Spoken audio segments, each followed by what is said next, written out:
Hello, my name is Elizabeth Rose, and I'm an instructor at Vanderbilt University. I have helped create courses that use videos as the primary form of instruction, and through this four-part video series, I'm excited to share strategies, tools, tips, and theories for creating captivating didactic videos.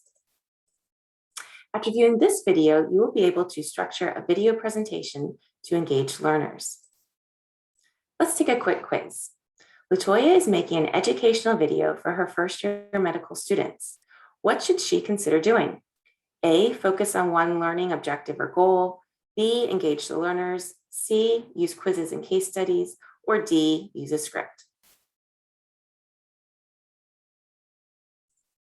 LaToya should do all of these things. Now let's explore each one. In the next few slides, I'll model structural elements such as these that I use to engage learners.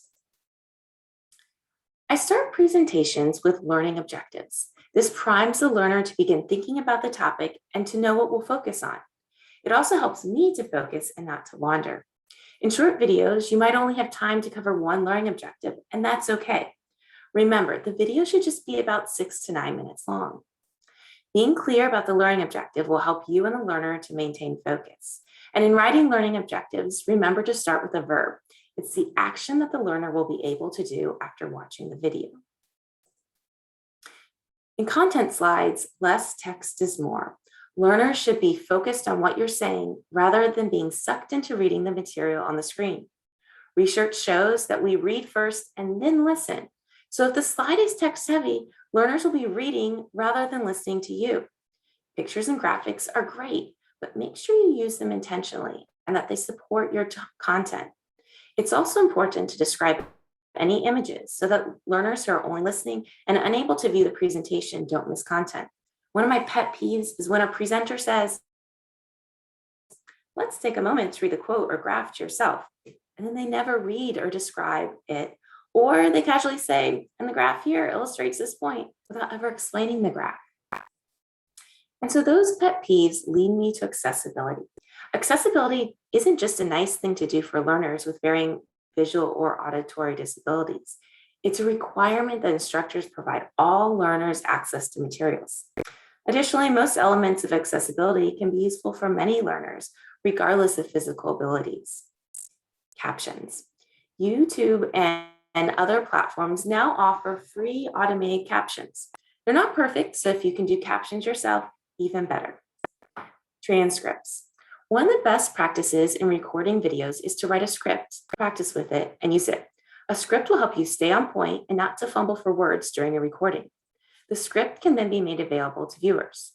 For this presentation, my script is in the notes of each slide, and in the presentation PDF that I will give to learners, I turn the notes feature on so that there will be a comment bubble in the top corner of each slide to view the transcript. The World Health Organization estimates that about 500 million people have a visual impairment. Using high contrast colors and texture can help make your text and graphics easier to view and more visually pleasing. This first image demonstrates that a dark color and a light color provide high contrast for viewers, which can be seen in the top half of the image. Image 2 demonstrates that complementary colors can be highly effective. So the top half has a complementary color, blue and yellow, or purple and yellow, whereas adjacent colors in the color wheel will contrast less. So that's seen in the bottom half, where you have a red and an orange, which are right next to each other in the color wheel. It's very hard to distinguish the words on that image. And finally, graphs. When you use textures, it can help distinguish the colors. So the graph in the top left has just plain colors, and then the graph in the bottom right has colors with some hash marks and different text on there to help you distinguish those colors better. Also, as my content slides, I engage learners through using quiz yourself and consider this slides. I used a quiz slide at the beginning of this segment. When using these low-stakes quizzes, place one question on a slide and be sure that the type of question is suited for the content. Then when recording, read the question and the possible answers. Then stop talking and count silently to 10 to give the learner time to think about the answer. You can use animated shapes or bold colored text to signal the correct answer.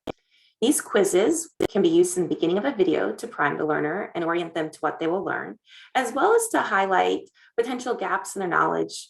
And these questions can be repeated at the end of the video so that the learner can test their knowledge. Another part of my content slides are consider this slides. I use these slides to prompt learners to think deeper about the material. Select an open-ended question or case study that requires deeper thinking than a quick quiz question. This thought-provoking question or case could be part of your introduction on a topic, and then maybe you revisit the case at the end, or it could be a thought-provoking question at the conclusion to leave learners thinking and possibly prompt in-class or discussion board conversations. When recording, read the question, ask the learner to pause the video for 30 to 60 seconds, and then stop talking and count silently to 20.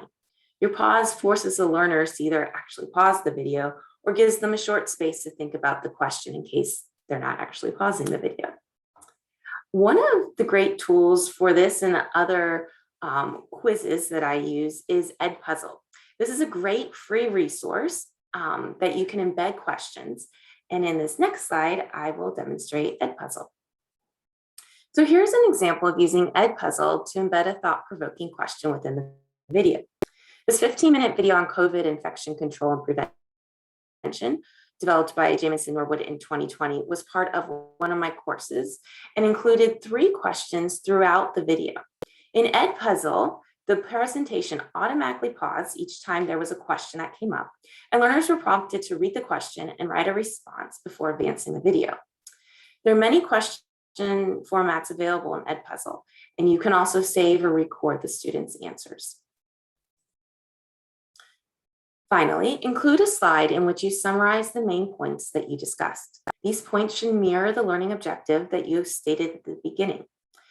This is a good way to check if you've stayed focused on the topic.